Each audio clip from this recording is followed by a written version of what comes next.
Bom, muito boa noite. Boa noite, Yasmin.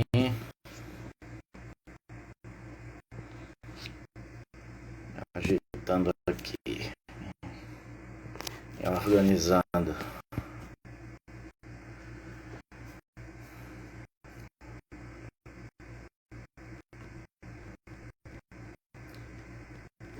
Muito boa noite. Vamos iniciar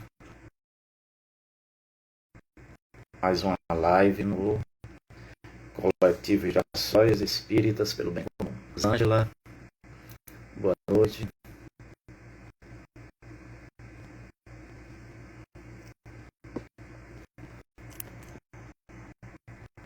Vamos aguardar o convidado da noite para iniciarmos.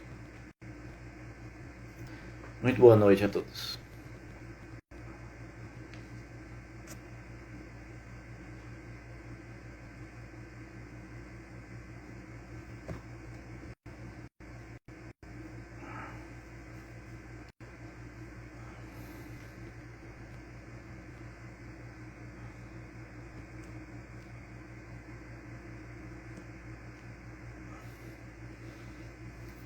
Boa noite, Alane.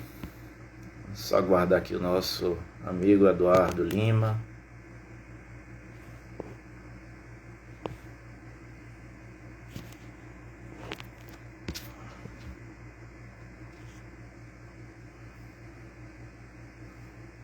Tudo bem, Alane? Boa noite.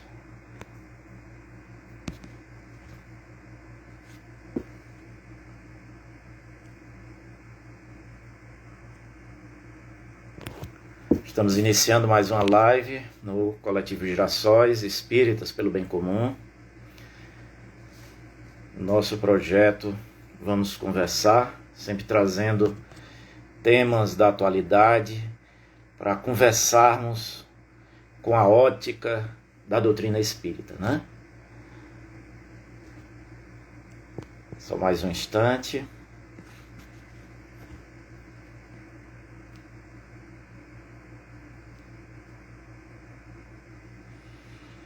Somos do Coletivo Girassóis Espíritas pelo Bem Comum. Vamos só aguardar aqui o nosso amigo Eduardo Lima. Boa noite, Lorena.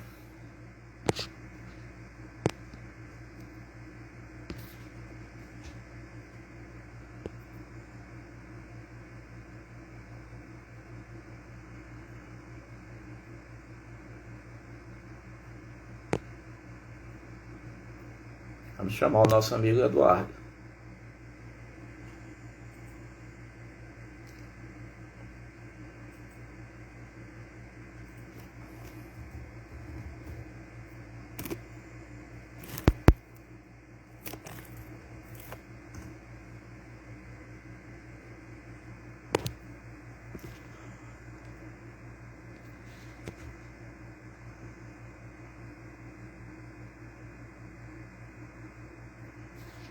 Pronto, o Eduardo entrou aqui.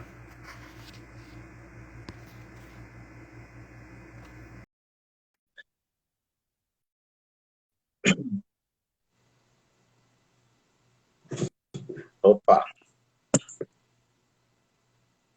Eduardo Lima, boa noite. Boa noite, muito bom revê-lo.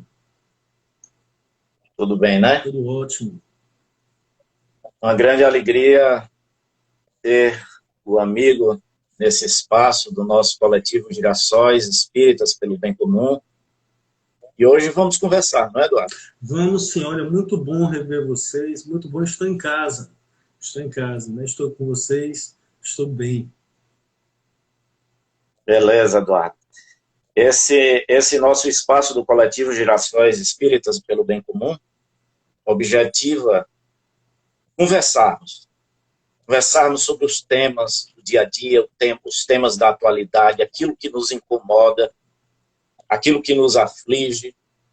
E essa nossa conversa sempre tendo como grande apoio, como uma forma de encarar esses assuntos, né?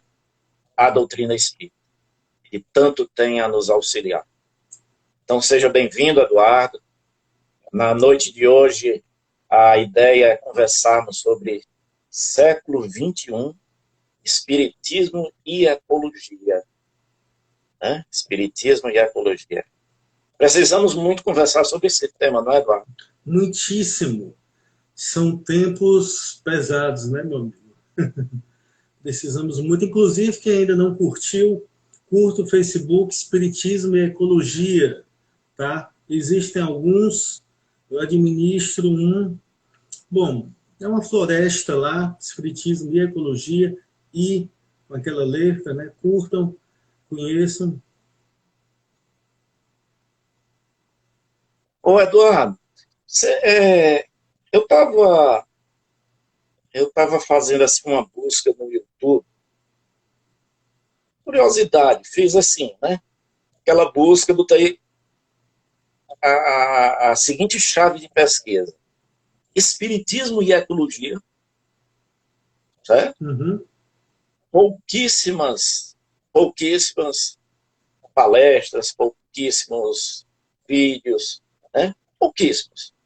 E assim, basicamente o nosso amigo André Trigueiro, que é uma referência nesse tema, né?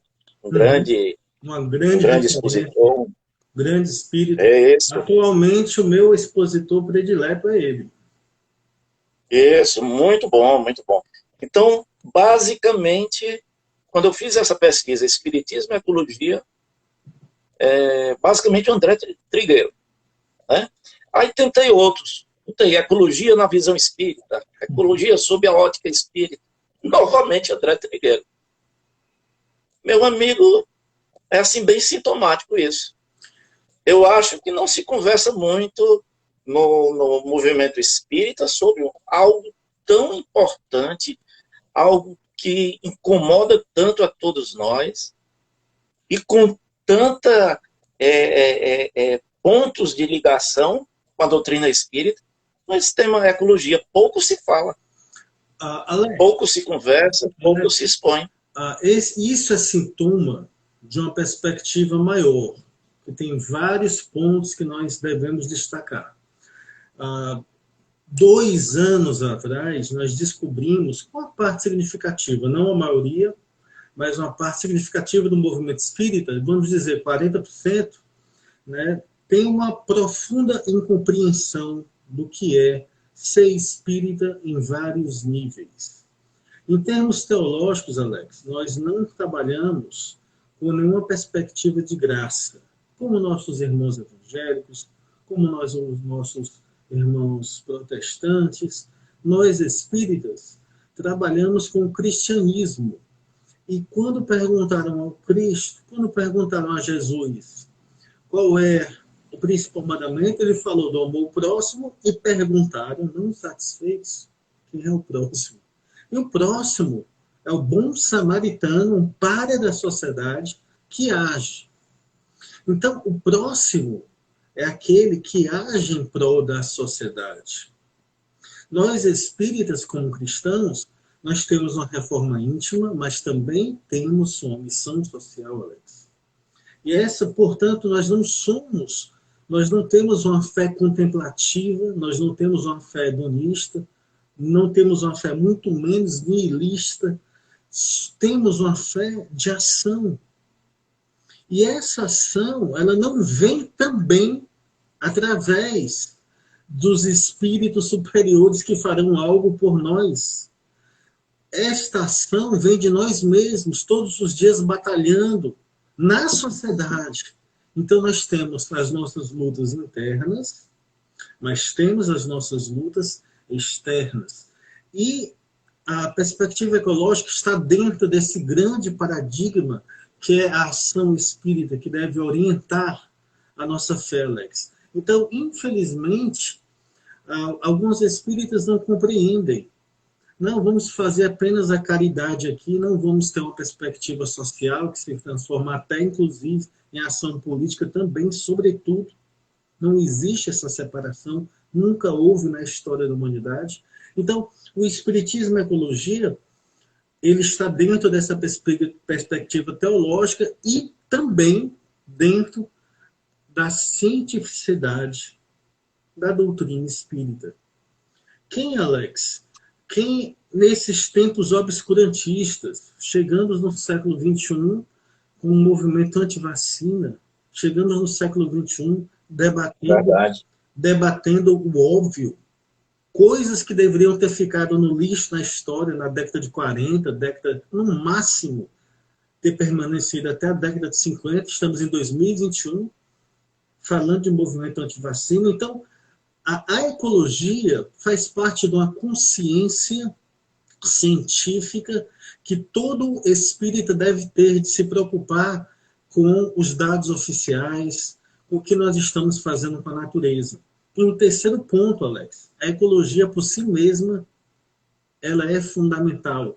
Nós espíritas, nós fazemos parte, a nossa crença indica que nós fazemos parte de um plano, de um todo. Nós estamos em comunhão com a natureza, com os espíritos, com os animais, com as plantas. Nós temos a nossa individualidade, mas vivemos em comunhão. Então, é preciso que todos esses pontos sejam pensados.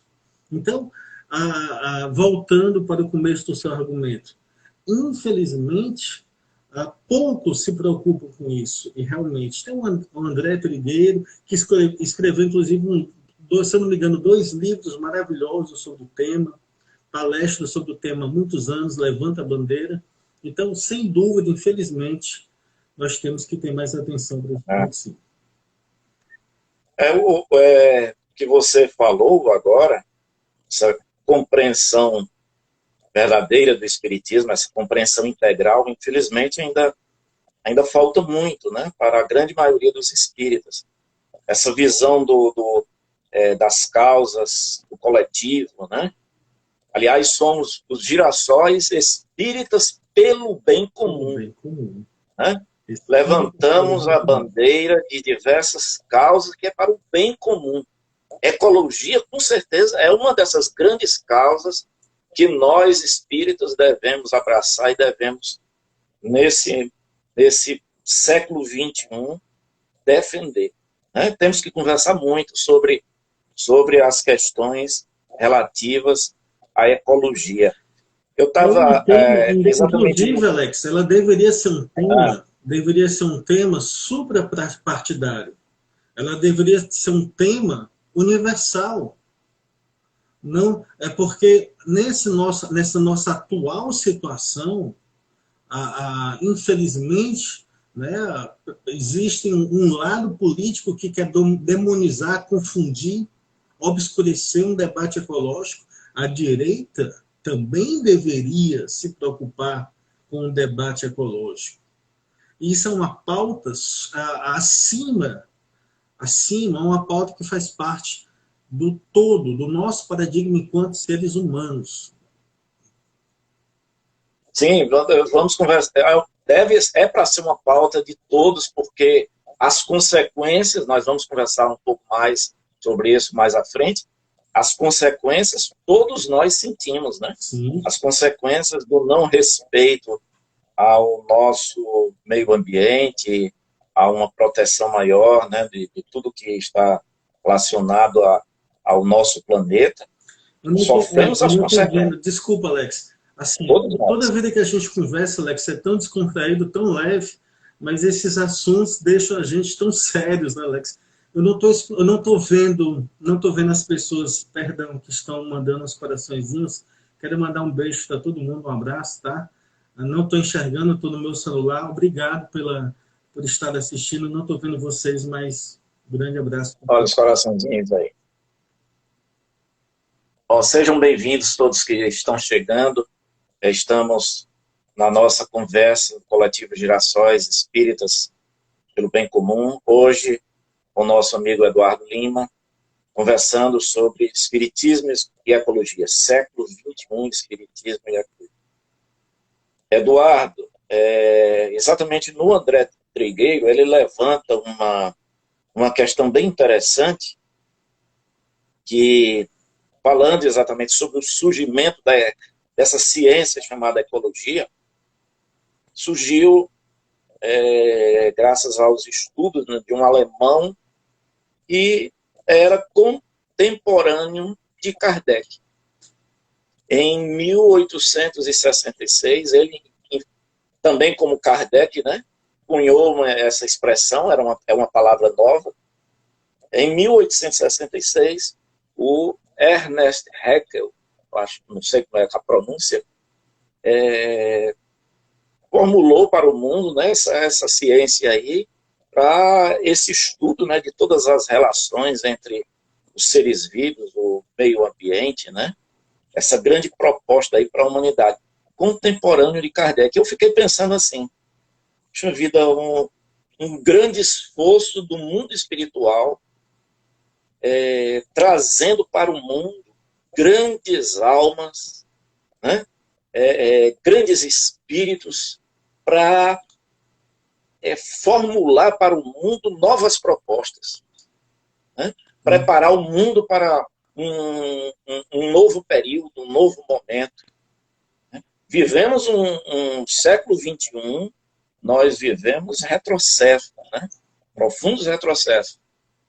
Uma mini idade média aí que Deus queira que o mais rápido possível passe. Mas vivemos uma mini idade média aí. Sem dúvida. Né? Mas essas grandes almas vieram para juntas formular esse mundo novo aí, essas grandes propostas aí. Eu achei bem interessante aí. Né? E não somente a ecologia, né, mas muitos outros grandes espíritos vieram naquele tempo, contemporâneos de Kardec, e formularam assim, as bases para o mundo que hoje nós vivemos, né? Esforço do mundo espiritual, né? É muito difícil, Alex. Se você não fosse espírita, tendo a sua inteligência, o seu brilhantismo, a sua consciência crítica, eu aposto que você acreditaria que que o mundo não está evoluindo, está realmente, né, regredindo. Mas por incrível que pareça, olha só, viu, gente? Por incrível que pareça, a coisa está caminhando. Pode ser em ondas, como o mar, indo e voltando, mas está caminhando. Ora, nós temos uma tendência a esquecer que em 1857 havia escravidão. Em 1857, nenhum dos movimentos sociais fundamentais ainda tinha ganhado força. Isso é um processo lento que vai surgir no começo do século XX, provavelmente o seu auge ali na década de 70, movimento negro, movimento feminista. Até pouco tempo atrás, década de 30, Alex, as mulheres não podiam votar. Então, imaginemos então 160 anos para cá, o homem aprendeu a voar e chegou à Lua. Então, esses grandes espíritos, no momento certo, reencarnaram e abriram as portas. Allan Kardec foi um deles. Agora, estamos fazendo a nossa parte? Como você questiona, essa questão envolve o próprio debate atual, não sei se ainda está na moda, da questão do mundo de regeneração ou não, mas pensando historicamente, Alex, as coisas são muito processuais e provavelmente muito mais lentas. Então, isso dificulta a nossa visão. O capitalismo, do jeito que a gente conhece, é pós-revolução industrial. E esse capitalismo atual, ainda mais cruel, uma perspectiva que até de investimentos, investe-se num salário virtual, linda xícara, Alex. Eu acho que eu também tenho um dinheiro virtual, uma perspectiva virtual. E isso ainda é mais recente. O feudalismo, ele passou ali 300 anos se formando, 300 anos no auge, 300 anos se transformando em mercantilismo, depois nós tivemos 500 anos de mercantilismo, e o capitalismo destruidor está entrando agora na sua adolescência, talvez. O capitalismo não tem nem 300 anos. Aí eu faço, colocado esses fatos históricos, eu faço uma questão. Como é que vai estar o mundo daqui a 500 anos? Será que é um mundo de Star Trek, onde não tem nem dinheiro e as pessoas já aboliram as guerras, já aboliram a fome no planeta Terra e a missão é sair? Ou o futuro é cyberpunk? O futuro ainda estaremos ainda negando a ciência, negando a vacina, negando a fraternidade, negando o nosso engajamento social, com preconceitos, com homofobia. Que futuro nós estamos?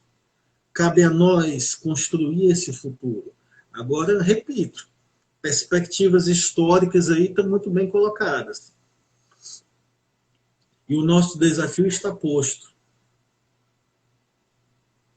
Você falou em mundo de regeneração, que é algo muito, muito falado no ambiente espírita.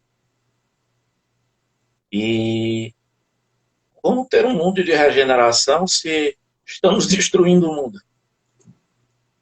Se estamos destruindo o mundo, se cada vez mais estamos degradando os nossos ambientes de vida, cada vez mais estamos complicando, né, a nossa própria sobrevivência aqui nesse mundo. Que mundo de regeneração? Alex, grandes espíritos no século XX já reencarnaram e já nos deram fontes de energia alternativas, ideias alternativas, modos de viver não tão destruidores ou não destruidores. Essas tecnologias, elas, quando eu pesquiso, eu não me considero meus estudos suficientes, mas o quanto a gente pesquisa para alimentar o Facebook, o quanto a gente lê, o quanto a gente vê, a tecnologia já está aí. Mas isso interessa aos grupos de poder? Nós estamos fazendo a nossa parte? Aos grandes empresários, há um interesse em trabalhar o que já existe, mas desculpa, eu cortei o teu raciocínio. Esse mundo de regeneração, o mundo de regeneração, a gente, por tantos problemas que nós enfrentamos na nossa atualidade, no nosso século XXI, a gente constata o quanto ele ainda está distante, o quanto ainda precisa de transformações, o quanto ele ainda precisa de mudanças, né? O quanto que ele precisa ainda do nosso trabalho em função exatamente dessas grandes causas coletivas, nosso engajamento, a nossa participação. Pegar um gancho no que você falou aí sobre a questão o quanto nós temos fontes alternativas hoje, o quanto nós temos, a partir do desenvolvimento, né, da ciência, das técnicas, do conhecimento humano, o quanto nós podemos melhorar tudo que possa, de alguma forma, contribuir para uma menor degradação, né, dos nossos ambientes, né? Fazer aqui uma colocação aqui da Aurélia Lúcia, né, a nossa amiga que está participando aqui conosco. Oi, Aurélia Lúcia. Em que ela, beijo para você. Aurélia Lúcia, ela nos coloca aqui a questão do massacre, né, dos animais, né? Os rebanhos enormes que ainda são mantidos para a alimentação humana, quando hoje nós temos tantas formas de alimentar as criaturas humanas, que não fosse com a carne bovina. Aliás, os rebanhos, eles são causa também, né, da degradação aí, da nossa atmosfera, né, do efeito estufa, né, os gases que eles lançam provocam aí uma piora no quadro. Além de todo o CO2 que é lançado pelas indústrias, pelos automóveis, né, tem também o componente, né, os imensos rebanhos aí do planeta que degradam, né? Poderia ser, né? E diminuirmos esse massacre dos animais aqui, como a Lúcia coloca aqui também na nossa conversa, né? Sair desse ciclo. Sair desse ciclo. Então, ter a consciência ambiental, um termo já atualmente há bastante tempo falado, mas ainda, dado esse retrocesso que você falou, que é real, é muito complicado. Que isso seja matéria das escolas, que isso seja debatido, seriamente debatido, que o nosso ministério seja Ministério, né, do Meio Ambiente, seja efetivamente conduzido por alguém que trabalhe pelo meio ambiente, não contra o meio ambiente. Então, a luta ela é em todas as frentes, Alex. Desde as instituições laicas até as instituições religiosas, os políticos, precisamos imediatamente dar um fim a um governo que nunca teve nenhuma preocupação com absolutamente nenhuma política ambiental. Isso era para 2 anos atrás. Então, quanto mais o tempo passa, mais vai ser difícil o retorno, como você falou. Então, fazer a nossa parte votando corretamente, fazer a nossa parte estabelecendo políticas públicas e nas nossas casas. Nas nossas casas, Alex. Né, há alguns anos atrás, nós começamos a fazer, né, a nossa coleta aqui e a redistribuição, né, das nossas coisas aqui em casa. E aqui, atualmente, parece mais a sede do Greenpeace. Né? Nós temos... Né, a minha esposa é a capitã, ela acorda de madrugada, um belo dia, dizendo: meu amor, estamos destruindo o planeta, e quando alguém acorda de madrugada falando que você está destruindo o planeta, concorde. E aí, claro que estamos. Não, estou aqui dormindo, meu amor. Eu falei: não estamos. E imediatamente, se nós já fazíamos a questão, já fazíamos algumas coisas básicas, fundamentais, aqui em casa hoje em dia nós temos desde o hashi de alumínio, os canudos de alumínio,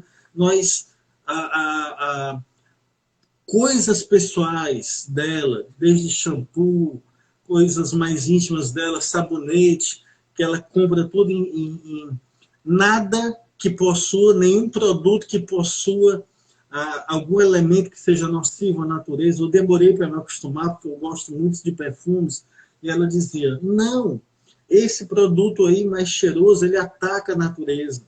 Então, é desde nós, fazendo a nossa parte. Quando eu estudei fora, os europeus dizem que nós, brasileiros, em alguns países falam que nós não sabemos nem lavar louça, e é verdade. E é verdade que nós aqui temos muita água. Quando eu fui lavar a louça na Alemanha, eu olhava assim para mim: você não sabe lavar louça, não? Eu falei: perdão. Então, assim, nós não fazemos... Né, Deixou a torneira aberta, Eduardo? Nossa, mas... Né, mais ou menos. Agora, então, assim, nós temos muita água e, na verdade, não temos água. Aqui no Brasil, então, que nós possamos trabalhar em toda... E o movimento espírita. Agora eu vou voltar para a sua primeira questão. Nós temos o André Trigueiro e temos E temos mais quem? Quais são os congressos de espiritismo e ecologia que você já foi, Alex? Quantas palestras sobre espiritismo e... Não ouvi falar de nenhum. Quantas palestras sobre espiritismo e meio ambiente você já foi, Alex? Aqui na nossa linda cidade. Então, só lá no Alvorecer. O trabalho está no seu centro, com certeza tem. Já teve. O trabalho está todo por ser feito. Todo por ser feito em todos os âmbitos. Que nós possamos abraçar imediatamente essa causa. E não é necessariamente dividindo mesmo aqueles que estão do lado errado da história, que eles é uma situação meio complicada, porque eles não pensam muito, mas que eles possam perceber, como você já falou, que a luta também é deles. E como eu já falei, o meio ambiente não deveria ser uma luta da esquerda, Alex. Enfim, quando nós vamos voltar a nos aglomerar em algum momento, e os eventos vão voltar a acontecer, nós vamos organizar também, que a gente, você sabe que nós gostamos muito de organizar eventos. Com certeza. A Maria Helena Paz, que está aqui acompanhando conosco a conversa, né, faz uma colocação com Ô, relação Maria, aos povos originários, né, o quanto eles sempre defenderam o meio ambiente, e eles hoje, os povos originários, também são vítimas, né, de perseguições. O atual governo também, da mesma forma, né, trata os povos originários do Brasil como um entrave à, à expansão dos negócios, à expansão da economia, o que a gente às vezes sempre ouve muito, né? Ouve muito essa coisa tão criminosa que se prega contra os nossos povos a originários. riqueza, E pois não. a Amazônia, né, que é a grande vitrine, deveria ser a grande vitrine de preservação para o mundo, para o Brasil, sofre muito exatamente com essa perseguição, né, aos nossos povos originários. Se antes, É uma se boa antes, lembrança aqui da Maria Helena não, Paz. Maria Helena, se antes nós tínhamos que enfrentar uma nociva perspectiva eurocêntrica, colonialista, terrivelmente, né, antiambiental, agora soma-se a tudo isso um governo que fala abertamente que índios não devem ter terra, abertamente. As coisas estão explícitas. Né? Uma ministra que trata os índios como se fossem efetivamente povos necessitados de urbanização, de colônia, de shopping centers. Não existe uma menor noção do papel destes povos originários, o quanto eles devem ser compreendidos, e somente a partir dessa compreensão nós podemos lidar com essa situação, mas o que existe agora é uma total incompreensão e pior do que isso, aparentemente, um etnocídio sistematizado da sua cultura, da sua língua. Os povos originários, Alex, eles são tão ricos que foi difícil classificá-los. De forma geral, eles foram classificados em 4 grupos linguísticos: Tupi, Gê, Arawak e Caribe. Alguns estudiosos falam em 3, 4 milhões de índios, quando Cabral chegou aqui 500 anos atrás. Agora, um punhado de pessoas do governo absolutamente sem noção, com um plano de explorar economicamente essas terras. É muito difícil. Então, em qualquer âmbito que você analise, a coisa precisa mudar para ontem. E, infelizmente, também no âmbito dos povos originários, os indígenas, né? Todos nós, brasileiros, graças a Deus, nós somos também. Alguns já se assumem, né? Porque é uma afirmação sociológica, mais do que biológica, que nós possamos ter a sensibilidade de trabalhar com esses povos. Eduardo, meio ambiente, a gente sempre tem que conversar muito relativo às consequências. Sim. Né? As consequências, porque é algo que estamos já sentindo, e sentindo muito. Agora, acontece que muitas das vezes, essas consequências nem sempre associamos a essa destruição que é feita ao nosso planeta.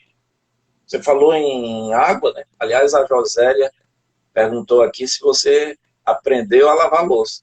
Realmente aprendeu? Aprendi. E, Então inclusive, você falou a questão da sim, água. aprendi. A água é uma E das a minha filha, consequências. ela estava há mais de um ano que ela está com probleminha de sair pouca água. Propositadamente eu não conserto. Deixa sair pouca água lá, Pronto, não é tem isso nenhum aí. vazamento.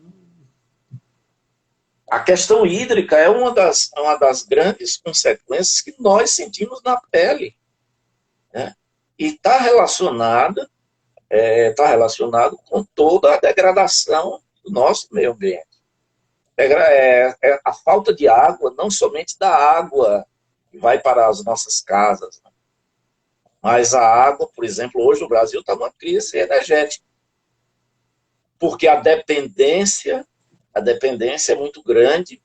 A matriz energética do Brasil é totalmente dependente da geração das hidrelétricas, né? Geração de energia das hidrelétricas. Quando a tecnologia já nos permite gerar energia a partir de outras fontes, né? Então, a questão da água é uma das consequências em que nós podemos sentir no dia a dia, está relacionado com a ecologia, né? O Então, capital, sempre bom estar sempre expondo essas consequências, é uma forma também de despertar, né? Despertar as pessoas com relação à causa da ecologia. e o capital, Alex, não há limites para o capital, né? Independente de você aceitar um campo teórico, né, marxista, em maior ou menor grau, para explicar a sociedade, e, pelo amor de Deus, tudo que falaram, quase tudo que falam de Marx na internet, que eu vejo são bobagens gigantescas propagadas de forma extremamente irresponsável. O campo teórico marxista ele é fundamental para a compreensão do mundo, para a sociedade. Junto com esse campo teórico, nós podemos agregar outros pensadores, Nietzsche, Kant, Rousseau, Max Weber, enfim. Mas, continuando com Marx, a força do capital é extremamente poderosa, e se nós deixarmos, né, eles vão privatizar até a luz do sol, Alex. Até o vento. A força é ó. Não duvide disso. Já existem planos. Já existem pessoas falando nisso seriamente. Então, as fontes de energia limpas, né, digamos assim, se nós não cuidarmos, elas vão ser também capitalizadas em um nível que não vai ser todo mundo que vai ter acesso a elas ou nós vamos poder explorá-las de forma correta, digna, fraterna. Então, a guerra pela água é algo que muitos pensadores sérios que merecem a nossa atenção já está sendo anunciado há algumas décadas, há pelo menos 20 anos. E se esses homens perfeitamente inteligentes, esses estudiosos em todas as áreas da geografia, da biologia, da economia, estão anunciando isso, nós devemos levar muito a sério. E repito, o que nós estamos fazendo? O que nós estamos fazendo? Porque aqui no Brasil nós estamos mal acostumados a ter água. E a água, eu vou falar uma coisa que, pelo amor de Deus, não fiquem chateados. Em relação a outros países do mundo, a nossa água ainda é barata, apesar de ela já estar custando uma coisa absurda, principalmente de um ano para cá. Então, Alex, o que nós podemos fazer? Nós podemos mudar a macroestrutura de exploração do homem pelo homem, por exemplo? Nós podemos mudar, mas para chegar a esse ponto, ou é uma utopia? Nós passamos décadas lutando contra a escravidão, até que conseguimos. Então, voltamos ao começo da nossa conversa. Como vai estar o mundo daqui a, vamos colocar só 200 anos, nossos bisnetos, se nós não cuidarmos dessa pauta? É difícil a gente manter a leveza da conversa, né? É difícil manter, Mas sim. o assunto é muito complicado, é muito pesado, demanda muita reflexão e ação. A questão da água é um absurdo. Por exemplo, numa região em que nós moramos, ter tão pouco geração de energia solar, geração de energia eólica. Eu sempre digo assim, em cada telhado de cada casa que aqui no Nordeste, numa cidade como Fortaleza, Uhum. né, em que nós temos praticamente 365 dias de sol, né, deveria ter placas solares. O nosso Que a inverno geração de esse ano, energia né? mais Um limpa amigo como meu essa. carioca estava brincando que o nosso inverno esse ano foi antes de ontem, viu, Alex? Passou o dia chovendo, né? Pois é, então deveríamos ter de forma mais fácil, de forma mais acessível, essa fonte de geração de energia. Mas como você coloca, né, as questões do capital, né, do dinheiro, fala mais alto, sempre fala mais alto, e os lobbies aí, poderosos, né, impedem, às vezes, o que é óbvio, o que é mais correto, o que é justo, Alex, o que é bom para eu todos. acredito que uma boa parte dos gerações aqui presentes, no nosso público, eles assistiram um documentário chamado A Morte do Carro Elétrico. Né? Esse documentário ele é bem simbólico, ele é excelente para o início de uma reflexão de uma estrada errada que nós tomamos 100 anos atrás. Então, nós já optamos 100 anos atrás, você estava falando de Allan Kardec, 160, né? Mas 40 anos depois de Kardec, nós continuamos optando por fontes de energias extremamente nocivas ao meio ambiente. Então, pelo que você falou, interesses do capital. Então, nós temos interesses em baratear a energia elétrica, a energia eólica, nós temos interesses em qualquer coisa nesse sentido, de facilitar, de cuidar, de compreender o homem a partir de uma perspectiva fraterna e não de exploração, o quão ainda estão. Porque o mundo de regeneração, não importa se é daqui a 200 anos, 300 anos ou 4 anos, ou 400 anos, a certeza é, não vai ser assim. Agora, nós podemos atrasá-lo muito. Infelizmente, é o que está acontecendo, aparentemente, apesar de nós ainda estarmos evoluindo nessas idas e vindas. É difícil. É muito difícil, não, Alex? A gente falar que estamos evoluindo diante do que está acontecendo, né? Mas É fica um o problema dos desafio lobbies, né? mantermos uma cota de serenidade, de Nossa. tranquilidade, diante de tantos absurdos que nós observamos no dia a dia, né? Com relação, por exemplo, a essa questão do meio ambiente, me veio aqui na memória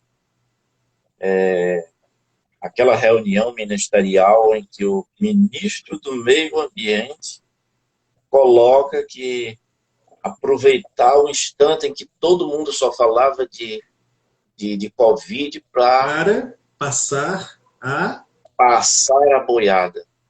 Então, é uma coisa deprimente, uma coisa terrível, né?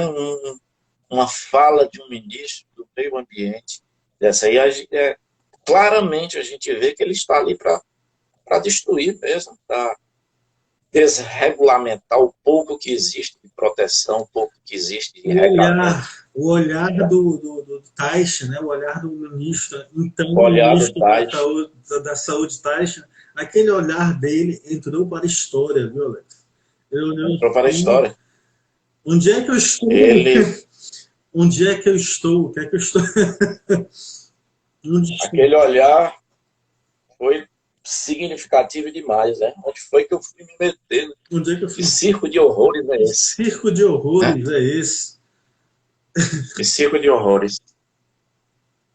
Voltando, Eduardo, aqui à questão do espiritismo, temos sempre que procurar envolver sempre o espiritismo, porque precisamos também, dentro do nosso movimento espírita, fazer as mudanças, né? Fazer as mudanças. Eu digo sempre que os espíritas, né, ainda estão muito naquela coisa da salvação individual das religiões tradicionais e sempre deixam de lado as questões do coletivo, né?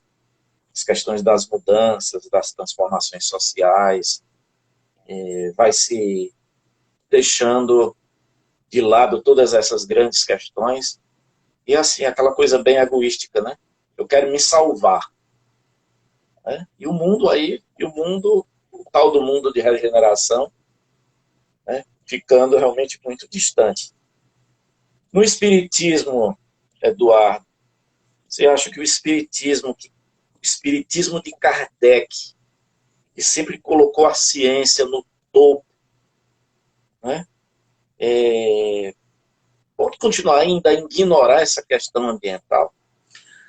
Eu vou responder a tua pergunta, é claro, mas antes eu vou enfatizar que absolutamente, Alex, todos os pontos fundamentais da política estão tratados em Allan Kardec. Ali está o problema da escravidão.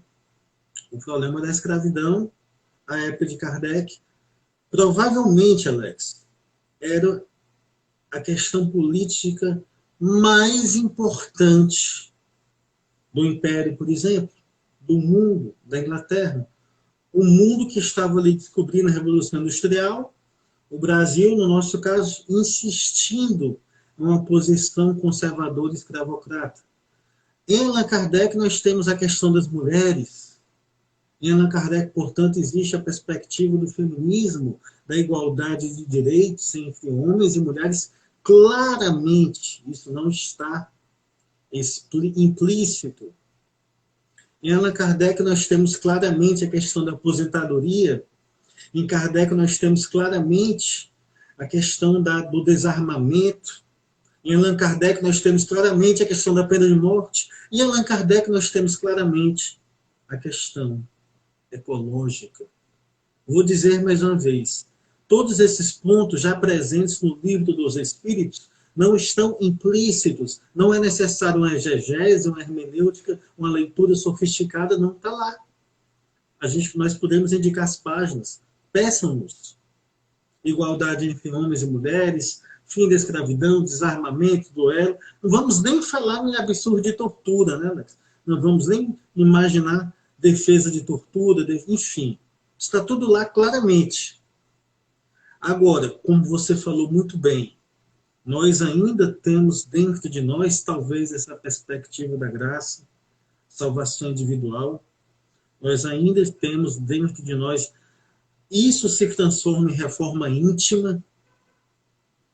Não, ser espírita é fazer a reforma íntima, e fazer a reforma íntima é ficar dentro de uma caverna, contemplando, trabalhando as nossas sombras, e depois isso não se transforma em ação na vida prática? Como nós não compreendemos o Cristo, como nós não compreendemos Kardec ainda. Ser espírita não é só lutar por todos os dias contra as nossas más inclinações.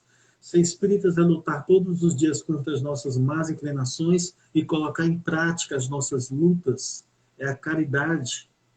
Mas nós nos contentamos, colocando mais um ponto no que você questionou, em fazer a caridade. Nos sentimos bem fazendo a caridade, nos sentimos bem dando um prato de comida, e sim, para aquele que está na rua, a essa hora, aguardando algum irmão espírita entregar o prato de comida, é sim fundamental.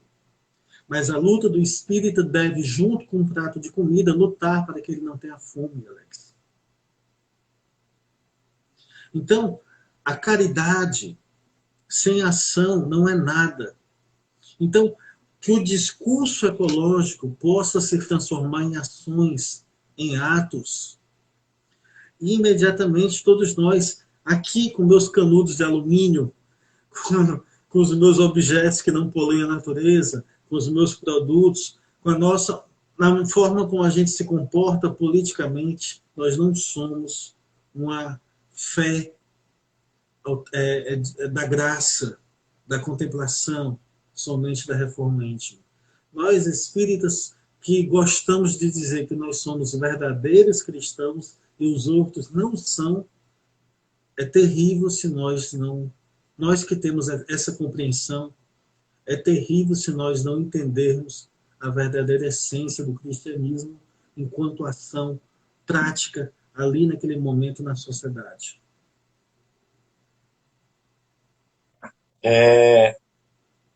Essas questões do coletivo, né, a educação é fundamental para modificarmos o nosso mundo, para transformarmos o nosso mundo, passa necessariamente pela educação. Nós temos que valorizar muito todas as iniciativas nesse sentido, né? Principalmente as nossas crianças, os nossos jovens, né? E eu queria aproveitar esses momentos aí que nós já estamos nos encaminhando para os minutos finais, para nós conversarmos muito de exemplos práticos, né? Exemplos aí em que pudemos colaborar, né, nesse processo educativo aí, para darmos a nossa contribuição. Coisas, você falou da louça lavada aí, do uso da água nos nossos lares, pode parecer brincadeira, mas são talvez inúmeros exemplos que nós podemos citar, enumerar aqui, em que poderemos estar auxiliando, né, na preservação da natureza, preservação do meio ambiente. Isso é educação. Eu acho que quando a gente, por exemplo, coloca isso aí para o familiar, para o nosso filho, para aquela criança, para todas as pessoas que estão conosco, olha, lá em casa eu uso água dessa forma, eu reaproveito a água da lavagem da roupa, isso. Eu lavo a calçada, eu agoo aquela grama que pode ter aquela água ali que eu utilizei na lavagem da roupa. Nós perdemos um pouco, às vezes, o medo de dizer o que é certo, dizer o que é correto, qual é a prática correta, qual é a prática boa. Esses exemplos práticos aí nós temos que estar sempre colocando, porque faz parte, né, desse processo educativo, né? Desse esclarecimento. Alex, tudo, uma pessoa, 100 pessoas, 1000 pessoas, 10.000 pessoas, a diferença acontece sim. Nas ciências sociais, é um debate muito profundo, muito antigo, das mudanças da sociedade. Existem as macroestruturas, como nós já falamos, existe o capitalismo, que a perspectiva é o lucro, a perspectiva é a mais-valia, o ponto é a exploração, o ponto é retirar os direitos dos trabalhadores, a mentalidade na educação, você não é ensinado a ser um cidadão, você é ensinado a competir. Você é ensinado a ser o melhor a partir do ponto que alguém é o pior. Nós somos ensinados a sermos materialistas. Você vale o quanto você tem. Você não vale se você é fraterno, se você é honesto. Então nós temos essas macro indicações sociais e temos o que você falou. As duas coisas são fundamentais porque elas movem a sociedade. movem a sociedade. Então, as pequenas ações de você usar um copo 10 segundos e depois colocar no lixo, pelo amor de Deus, as pessoas não percebem isso. Um produto que dura 10 segundos, você pega ele ali, tira, toma água, vai para o lixo, 10 segundos. Você descartou algumas gramas de plástico ali, depois de segundos. Então, Alex, é muito importante isso que você estava falando, a educação, a consciência ambiental, o que fazer. Então, lá no Facebook, nós colocamos, por exemplo, eu gosto muito de compartilhar exemplos de experiências bem-sucedidas, né? Pessoas, o homem que fez na sua própria fazenda, em um rio comum, um homem que criou um sistema de limpeza, ele mesmo.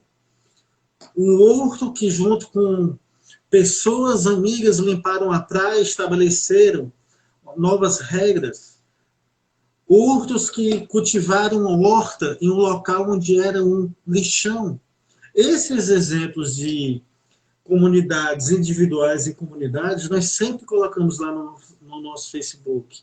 Então, é uma perspectiva da sociedade, é uma questão individual, subjetiva, é uma questão do bairro, mas também nós devemos olhar o macro.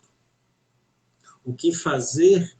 Nós estamos elegendo representantes que vão cuidar do meio ambiente, que têm essa consciência, que têm essa preocupação.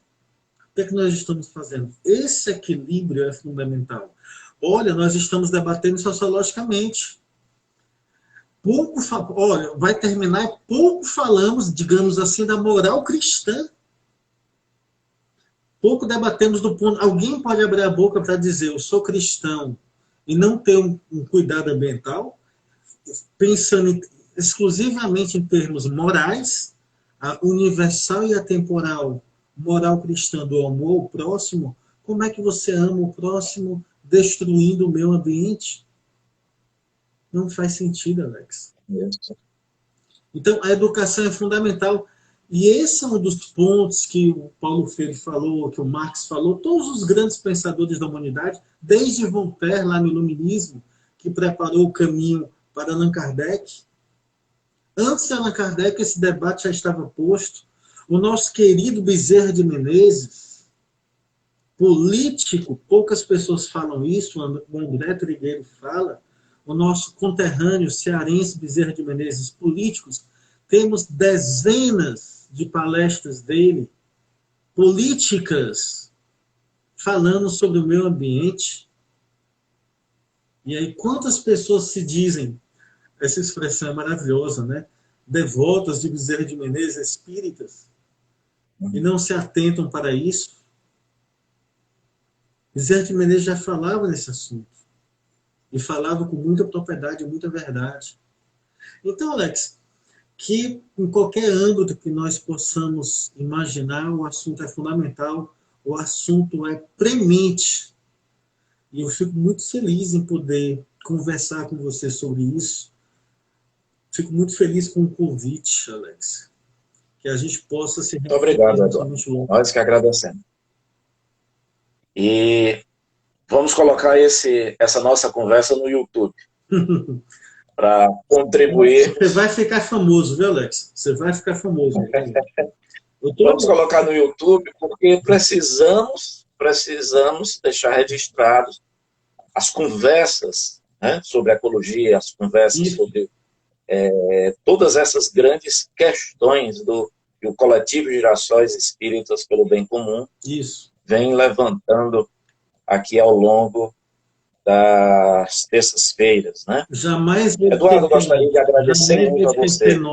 Jamais vou esquecer nós, reunidos, né, ali na praça, naquele dia que nós consideramos um marco de inauguração, de nascimento do Coletivo Girassóis. E a Alane falou para mim, Eduardo, você quer falar alguma coisa? Você que sempre fala em público, eu apontei para você, Alex. Eu falei, hoje é dia do Alex.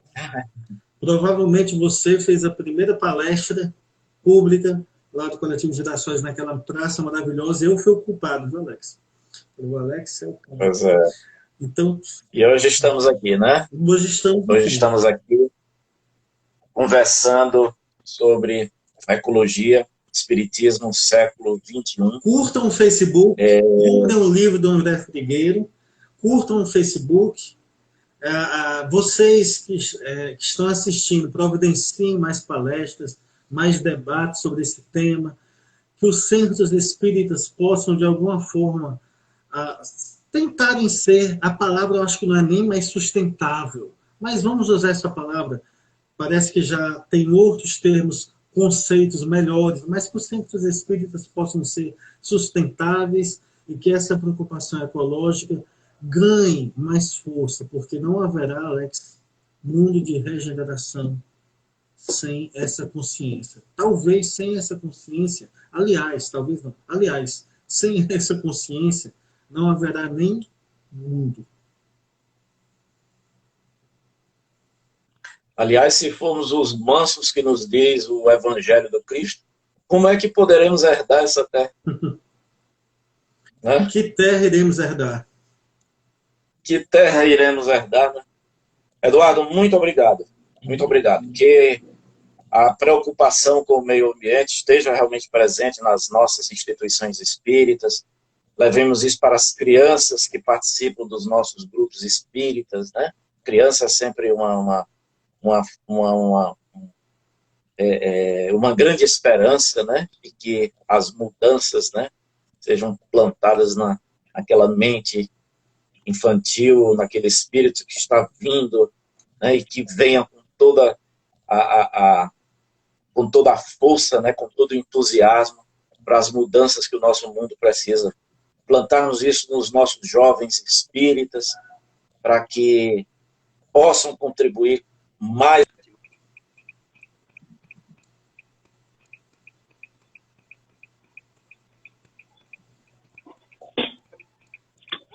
É isso. Eu não estou te escutando, Alex. Mas eu agradeço o convite demais. E seguir Kardec é ter consciência ambiental. Muito obrigado pelo convite.